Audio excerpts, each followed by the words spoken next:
Right, so I'm going to start sharing the presentation today. I am live right now, so hopefully my signal isn't butting in and out. There's a potential for it possibly doing that, which isn't great, because the signal's not great here. But I'm hoping that it'll all go okay. I'm a very positive person despite all evidence to the contrary. I like to see things in pluses. And I think today's a plus that you can see me and you can hear me. Hooray! So, restoring the true self, ADHD and complex trauma recovery, the body mind connection theory. This is a very, very simple session today for parents who are actively dealing with ADHD profiles where there is some consternation about their behaviour, where there may be attachment difficulties, there may be problems with school, problems at home. And I want to organise that in your brain so you know exactly what it is you have to do immediately in order to start the process of reconnecting them in a healthy manner that isn't taxing on you either, right? The reality of the body mind connection process is that it's returning to what's intuitive to us, right? And the only challenge there'll be is anxiety about doing things differently to other people. But unfortunately, because we do live in a society right now where ADHD is not recognised as high needs and is colossally ignored and underrepresented both in medical and education facilities, we do have to do the advocating as parents in ways that are independent of common thought. Right. And I am the master of uncommon thought. So welcome, you're in the right place. Now, cognitive dissonance in trauma-induced structural dissociation. There is a lesser known result of severe structural dissociation formed by chronic trauma in early childhood. Unfortunately, and this is tough to hear from many parents, children who are ADHD will have, for the most part, complex trauma. No matter how perfectly you did the parenting job, it is most likely there because they are living in a society which does not care or recognize their need. Now, I want to reassure you that if you've watched my session from yesterday, where I shared my entire life story, I stand here in front of you healed and recovered as one who went through the extremes of everything that I shouldn't have with my profile. And I am okay. I'm okay. And the more comfortable we get with accepting the facts of that reality, the more powerful we'll become as advocates for our children. Now, today's is a lot for parents, but it's for carers and teachers too, because you need to understand both sides of this particular spectrum. So, structural dissociation is a severance of reality as a means of coping, and it is a neurological pattern of survival that embeds, inducing more harmful and traumatizing situations later in life. It perseveres to keep the ADHD person with structural dissociation from confronting the intolerable nature of their life or current experience. And as a child, it keeps them from being utterly destroyed by the horror they're being forced to endure. And it is an internal invisible horror, right? And we cannot determine for a child what has traumatized them. Whatever it is that they've been put through that causes them to go into cognitive dissonance, self-loss, repeated automated behaviours, reactivity, high meltdowns, burnout, all of this is a result of trauma. This is the profile I spoke about in my first session, where we are seeing harmed ADHD as its standard profile currently, when in fact the healthy profile for ADHD is extremely successful and doesn't present with any of these traits. They're still ADHD, they still have different brains, they have different skills, but they are sensitive young people, and they are not suffering to the degree that they do currently. And we are accepting it as the norm right now, and it shouldn't be the norm. Okay. So, there's no blame here. The pattern of trauma repeats, but with two distinct profiles, they both suffer from the same thing, a divide, and only the truth can heal it. Cognitive dissonance is when there's a split in reality, right? I spoke yesterday about the children inside of me who identified as self-erasing and were avoiding chronic shame and an abandonment wound by serving other people. There's a second profile, which is a self-serving ADHD profile that is normally as a response to betrayal in early childhood, where they've been terrified by an adult.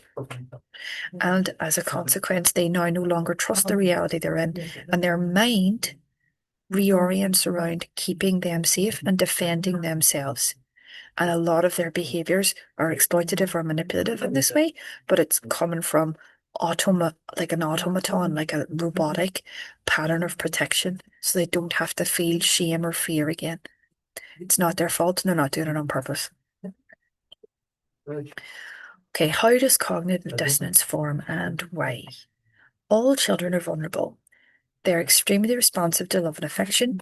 Their innocence leaves them open to traumatizing circumstances, unable to protect themselves from it.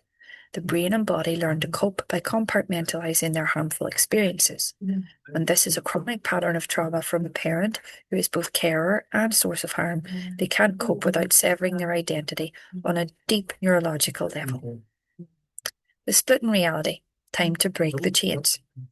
As spoken about before, there are two profiles in existence which form due to complex trauma in ADHD children.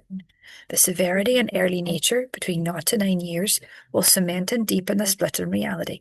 Part of them cannot survive without reorganizing facts about the loved person. Now, this split can start to occur in early childhood or up into teenage years. There are some dips in development for children, some areas of cognitive restructuring in puberty and also midway through their teens, where they start to organize what's important based on their pain barriers and upon their experiences in that time period. So this applies to all of them. And if it happens earlier, it's more severe. If it happens later, it's less severe, but there's still presence of it. Right? Love becomes a thing that hurts, which their own biology traps them into. They can't escape it, and they repeat this pattern of loving, accepting, and permitting the reality of abusive people for the rest of their lives, which is what we don't want. So, programmed to control, deny, shame, and blame. Now, this is the other profile. They're the naughty ones. These are the ADHD profiles, extremely sensitive children who are blusterers. They are dramatic, and they may convince you of their calm and their order and their sensibility, but internally they are very dependent on control, right? And as children, they start to develop these controlling behaviours because parents are resistant to telling them the truth.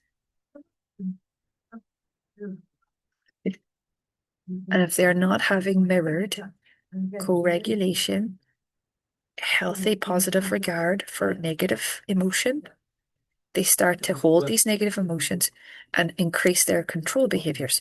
They also perform in the same manner as the ones I talked about yesterday. So let me talk about you. On one side of the child is in service to a reality forced on them by circumstance.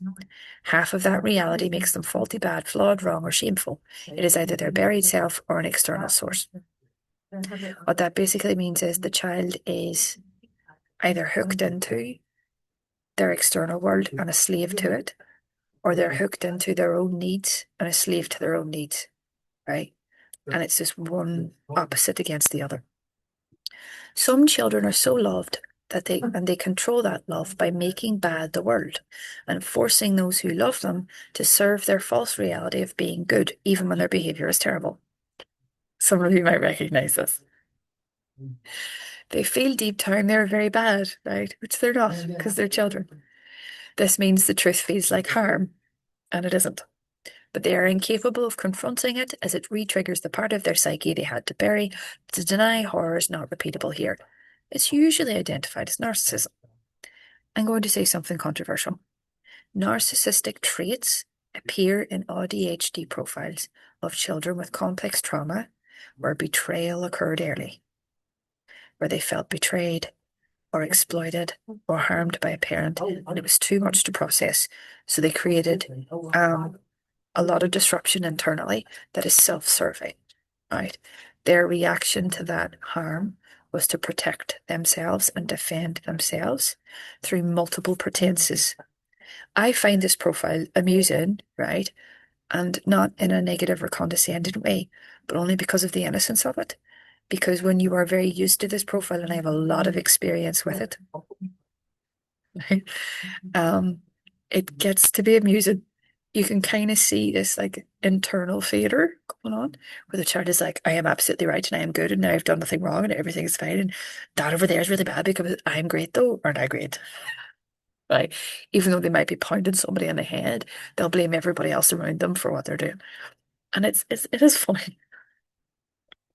All the foot stamping and the high drama, like I adore it, right? And you will see in some children with ADHD evidence of both, right? The difference is whether or not they were able to confront their own behavior in childhood or not, whether they had a steady parent who was able to do that for them, or they had a parent who was mollycoddling, right? And mollycoddling happens not because of ill intent, it happens because a parent unjustly, like it's not right, has decided that their child is too sensitive to handle the world. And the parent is actually deeply stressed out about upsetting their child. The child is being the controller of the parent. That's how it happens, right? So if you feel enslaved by your ADHD child, it is your fault, forgive me, right? Because you are terrified of upsetting them. And as a consequence, they no longer process emotion. And in order to evolve and collapse cognitive dissonance, emotion processing has to be right at the top of our priority list in a healthy state, by the way. We resolve this with co-regulation and unconditional positive regard and demonstrating it consistently. It takes time. And these children will be a nightmare and they will fight it. But they are innocent. They are innocent and they require that level of unconditional positive regard from us. They will not take accountability, is basically it, right? And we know many an adult like that, right? Very image conscious, full of bluster, loves to stamp a foot and cause a drama, right? Over nothing most of the time. Right? Now, the other profile, which was myself, I have presented here, programmed to serve others, apologise, to earn love, take the blame, and be the bad one, right? I talked about it so much yesterday that I do not want to go over it again. But to summarise, they will not hold harmful people accountable. Okay, symptoms of reality splits in ADHD adults. So know this for yourself, right? These two interact perfectly in relationship in adult life. There's always one who is in service to the narcissist, right? And the codependent ADHD is the one that is suffering and is a victim. By the same token, they're both in pain. The narcissist appears to have no pain because they're not feeling any emotions and there's no empathy there. But they're in a constant state of dysregulation and deeply unsettled. There's no fulfillment. There's no peace, right? And they do not feel peace with themselves. And there may be addictions, compulsive behavior, secrecy, bad habits that they're hiding, gambling, perhaps, all this kind of stuff going on while they are deeply dependent on the codependent person to dump all their negativity on. They also need to run reality. They need to make up realities to cover up for their secret life very often. It's very, very complicated. But if you have a look here, this is the sort of profile you see in the adults that haven't resolved their body-mind connection, who haven't got comfortable with the truth, who haven't processed their own emotion, who haven't learned to speak up for themselves or prioritize themselves in healthy ways, right? And they are both suffering from one thing, and it is cognitive dissonance. So what caused it? So I'm going to present it like this. The golden child in ADHD, complex trauma, believes this. I must remain empowered and special in order to stay loved. How's about no? You are loved for your humanity, for being your absolute ordinary self. Until you get comfortable with your ordinary self, nothing is going to get comfortable for you. You're going to continue to fight and holler and bluster and stamp your wee foot, but nothing is going to happen that you want. And we need to love them through the process of accepting that fact. They will be humbled by their lives, right? And we need to get comfortable with their discomfort. We have to allow them to feel. This child somewhere believed that failure was death. And it's not. It's not, it's not. An adult parent violated the child and horrified their nervous system, which caused the brain to shut off parts of the self. Very often, it's sexual abuse that has triggered this, or emotional incest to some degree, where a parent has enmeshed with the child in an unhealthy way, usually to attempt to combat their own undiagnosed neurodivergence or due to unhealthy attachment within themselves. A parent uses a child to combat their own loneliness. It'll create narcissism. It'll create narcissistic traits inside of the ADHD child, and it will traumatize them. And it will be the parent's fault for not creating that healthy degree of separation, usually between the ages of 6 and 7. And also for engulfing them. They weren't able to engage in life the way that they needed. They weren't able to identify who they really were. And they were so preoccupied with keeping the parent happy and being what the parent believed them to be. They thought that's what they were. And it's that enmeshment that causes this problem. Idealizing children will cause this problem. They're not gods, they're children. They're individuals. And they deserve their individuality as part of their own neurophysiological makeup and the evolution of their consciousness and their body at once, because it's one and the same. So the child running them is very young, right? This is important to understand about that profile, the self-serving adult, the golden child. There's low to no empathy because they're switching. When emotions become too overwhelming, they start switching between one self-serving child to another self-serving child. You often find with a narcissistic adult who is ADHD, because that's the root of it, right? Or one who presents with narcissistic traits. You present them with an emotion or a difficult circumstance and you expect emotional attunement, and they'll just suddenly start behaving like a 6-year-old. They'll do something really immature. It's because their mind cannot handle it. At some point, their parent was depending on them emotionally, and they cannot deal. They cannot deal. And it's not their fault. They were asked to handle things beyond their age and asked to feel things beyond their age and exposed to things beyond their age. And it will have disrupted the connection to their own innocence and their own true feelings. So where they come across as cruel, that's not what's happening. It's merely a bunch of 4 or 5-year-olds internally fighting to avoid whatever is happening in front of them.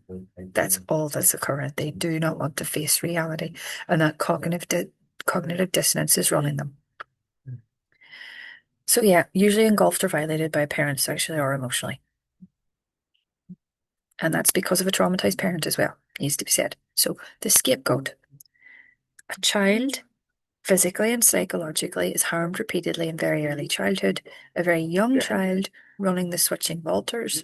Repeated harms interrupt functional adult brain development. There's overactive emotional intelligence and hyperempathy. It's all performative, by the way. It's not sincere. The child is terrified, which deletes their own self, a survival tool. Truth would feel like death. They don't want to hear that they don't like a person. They can't accept that they don't like a person, that they're unhappy with something, because they need people's approval in order to stay valid or alive or connected to others. It's a deep wound of loneliness there in the scapegoat. Right. Okay. So a couple more details with regards to both profiles here. I'll try not to go too much through it. I don't want to confuse people, but ADHD profile narcissism, right? Narcissistic traits present in ADHD with complex trauma on one end, and then on the other scale, ADHD with complex trauma presents with borderline or codependent traits, dependent on when the trauma happened, and whether it continues. So it's relatively simple. Have a little look at the profiles there. These are two opposing poles. They're both ADHD with complex trauma. They're both suffering from cognitive dissonance due to repeated disruptions in the psyche. Every time they were terrified or engulfed, the brain and the body disconnected, and their development was stunted. So they get to age 20, and they are literally an organization of children inside of one human body. Now, I'm going to talk about this at length, so don't feel overwhelmed. Over the next number of weeks, I'm going to be going over both these profiles in detail and how to apply the body-mind connection process to start untangling all of this. As I said, reclaiming wholeness, going within to feel our way out. Isn't it lovely? I love that refit. I stole this. Right? This is not my original work. This belongs to Dr. Joseph Delaney, who has the Trisec model of education and healthcare, right? And his reframing is based in neuroscience because he is a neuroscientist. And I stole this from something he sent me this week that he hasn't even posted yet. Right? But the reason why I've stolen it is because he's highlighted all of the things that a parent is responsible for, and a teacher and a carer inside of an alternative education system for ADHD, in order to ensure that cognitive dissonance does not embed. Emotional self-awareness. These definitions are so good, thank you, Dr. Joe, that I have to share them. Metacognitive thinking about feeling, enabling intentional doing. Emotional self-control. Contextual thinking, modulating feeling to inhibit impulsive doing under stress. Empathy, modeling others' feelings within thinking to guide attuned doing. Look at that. It's gorgeous. It's so good. Conflict management, maintaining cognitive clarity and emotional balance while selecting behaviours that de-escalate. And that's it for me, stealing from from Joe. Sorry, Joe. Anyway, so how this shows up in adult relationship. If you look at most all relationships, there is a degree of this dynamic at play. The disordered self-serving adult, the disordered self-erasing adult. The disordered self-serving has no connection to their emotions and appears more stable. The disordered self-erasing adult has more connection to their emotions, has more humanity, is probably more incredulous about injustice, and appears more unstable. Not the case. Both of them, chronic stress, dysregulation, denying reality, and playing it out against each other. I have written at length about this, and I have an article that I wrote about it that I will post up eventually sometime today, for those who are interested in that dynamic. Right now, I want to talk about the children, right? The disordered self-serving result with dissociative identity disorder, which is the effect of structural dissociation long-term, will seek to satisfy a void left by destructured reality to live and experience extreme cognitive dissonance in their own life. They cannot see nor confront their own self and the harm they cause without their extremely negative perspective, entitlement, and intense jealousy. They avoid the truth as it registers as harmful or abusive to them. It's all about me, right? Egomaniac, right? I'm cross, so I must punish you. Right. All this huffing and blowing, stabbing your foot, right? Most of them, very cute whilst they do this, right? Not so cute when they are lying and scheming, right? But that you start to see these behaviours, and as a child, you can identify that they're trying to meet a need without admitting emotional distress, right? They're very concerned with not coming across like the parent who engulfed them. I am regulated. I am sensible. Nothing wrong with me. Everyone else is the problem. So the disordered self-erasing adult with dissociative identity disorder will attract a partner who is self-serving, and the children who did not complete their development are running the personality selves and will be repeatedly re-traumatized, incapable of evolving due to the constant switches between personalities at a deep psychological level. Once the self-erasing adult starts to face their denied pain, healing begins. They can transform their psyche and nervous system through the body-mind connection. And that's where I come in. Da da da. Now, have a look at this. This is the architecture of the betrayed, defensive ADHD archetype. I am bad versus I did bad. Learning that you are not bad, that you did bad. You in the center. If I were to speak to someone, right, with this profile, what I would first indicate to them, a child, right, is that they are not bad for feeling the way they feel or doing what they did. What they did was bad. There's a difference.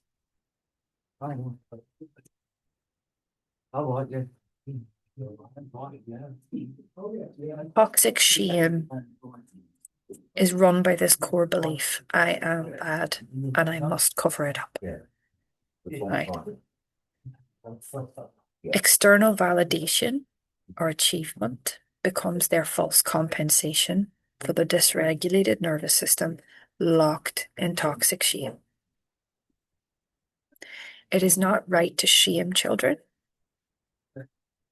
but it is right to tell them the truth and let shame come up. There's a difference, right? They are, in fact, the perfect villain persona in our reality, but they are not villains. They are children who have been hurt. The buried children internally have all been betrayed very deeply. And they do anything necessary to feel safe again, usually causing harm to others, but it's because of the internal chaos that has not been met. All of this can be reversed. Now, in teenagers with ADHD, you see this more often, but that's a temporary state, right? Dependent on whether or not we can hold them in unconditional positive regard and let them process their mistakes and teach them that mistakes are okay, right? They may lock in to the more narcissistic aspects of themselves, and that become their whole identity if their teenage years are traumatizing. And also, if their self-saving behaviour was actually successful and nobody stops them.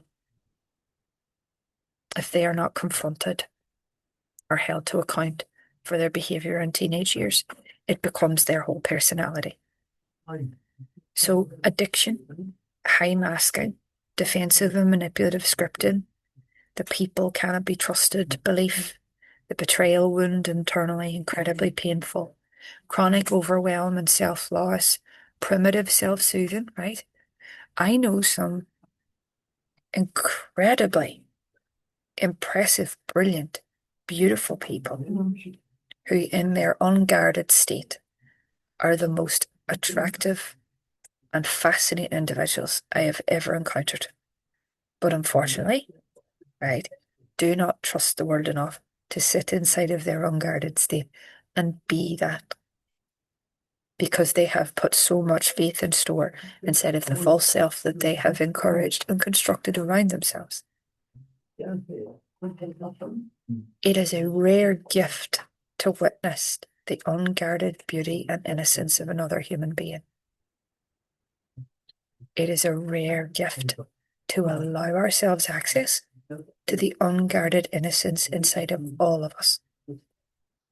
It cannot be accessed until toxic shame is released, and we are allowed to confront and encouraged to confront any false compensations we have used, primitive ones, in order to cope with our lives, and thusly can then access the emotions underneath. Who we are is underneath of all of those behaviours. You see a lot of high activity, predominantly ADHD presented, inside of these children. And there's an accumulation of self-betrayals where they are constantly doing things that go against their own preferences due to needing constant stimulation. And this only exacerbates the problem, building of guilt, feeling disconnected from themselves, trying to resolve it in multiple ways that don't fit their nature. Again, can all be recovered and resolved. Can. I don't have evidence for you yet. I would like to have it someday. I don't have it right now, but I will. Right. So the architecture of self-abandonment, the fawning ADHD female, because this is usually the female that ends up like this, and it's usually the male ends up the other way due to societal conditioning that I will talk about at a later date. So she believes who I am is unsafe, and there's a heightened dissociative risk due to high autistic traits and a flip between fight or flight and freeze dorsal vagus. So the gas and brake conflict is really intense inside of them. So they come across as dysregulated. Their dysregulation is obvious, right? And it's just a nervous system state in the same way that narcissistic traits, also a nervous system state that can be recovered. So there's a lot of masking, survival through submission, trying to avoid conflict at all costs, chronic internal dysregulation, loss of internal threat signals, major thing that I suffered from, cyclical codependency, vulnerability to exploitation, dorsal vagal collapse, right? The adult manifestation is complicated. It is outsourced self-worth, usually coming from men, relationships, achievements, work. I was a workaholic, right? High perfectionism, all that kind of thing. And then the switching occurs, which sabotages all these efforts. And as a consequence of the constant switching between the dorsal vagus and the fight, and a complexity of the two constantly running due to perceived rejection and fear of being found out. You know, she thinks she's mad. That's what she thinks. She thinks she's crazy. She's trying really hard to hold it all in.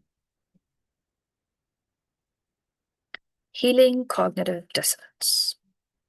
How ADHD individuals can resolve internal conflict and distorted realities through conscious confrontation, emotion processing, and self-directed correction of unconscious behaviour. When the truth settles, so does the nervous system. Our emotions tell us things that aren't true, keeping the body in dissociative stress states and controlling our behaviour. We may feel locked behind our eyes, watching ourselves, and unable to stop what we are doing. This is temporary. When we face our own feelings and process them at depth, the frozen in time effect starts to release its hold. If your child has ADHD, there is a level of disconnect and cognitive dissonance occurring. They either self-erase or self-serve. This is where you come in. Conscious, self-directed reprogramming. Young people need steady co-regulation, unconditional positive regard, and space to make new choices. A healthy conscious emergence of the true self may occur through the following steps, and the steps must present organically in the child's life to enable harmony between brain and body processes, and so as to avoid re-traumatization of original betrayal or abandonment wounding. Independence must be actively encouraged, and mistakes must be allowed to occur. It requires an entirely fresh stepping out of responsibility for parents and carers, and offering simple, repeatable instructions that allow for the child to choose their next step.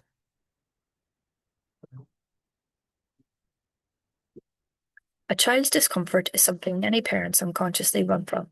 There's a real and pervasive fear of upsetting them. We live in a backwards world that thinks emotion means harm or danger. No, emotions felt at depth are immensely healthy and nourishing to the neurobiological growth of a child. It must occur in spaces of safety and acceptance, co-regulation, reassuring touch, gentle patient presence without screams. The stages of recovery, body-mind connection process. 1. Healthy, lengthy, and safe emotion processing. Their bodies decide when they are done. 2. Rest, relaxation, and reduction of external pressure. 3. Advocacy for well-being and child's unique nature. 4. Mapping emergence. Readiness to meet the child's needs in accordance with what they choose for themselves. Now, this goes against everything that schools teach us. Yeah. But we are dealing with a world where schools do not recognise ADHD profile as high needs, are not providing those needs. We also have a medical system that is under-resourced and under-researched with regards to the profile. The only people who can then advocate for the child's needs and restart their nervous system appropriately are the parents. Very often that means pulling them out of school. Do it. So in order to restart the locked avenues and byways of a child's internal systems, we have to allow the body to relax. And in that relaxation, begin to feel again from their body signals and not from external demands or programming. This takes time. It may take weeks or months, depending on severity of need. It also takes considered and balanced advocacy into all spaces responsible for the child's care. Well-being is currently not understood to be the key that opens all doors to the child's education, health, and future, but it is. And thankfully, we are naturally inclined towards nurturing and support. In short, trust yourself. If you love your child, you are choosing their health and well-being already. Nothing is lost to them except some time, and that's all.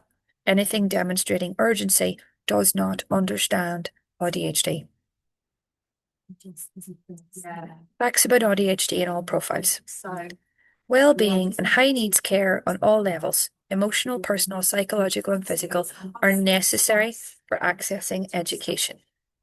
Education relies on biopsychosocial structures internally without allowing all three to emerge when they are ready and in accordance with the child's own interests and needs. We risk exacerbating dissociative behaviour and masking. Masking is not a performance. It's the body's automated response to faulty and disordered body-mind connection. Rest, time, nature, space, play, and self-directed exploring are the only ways to heal.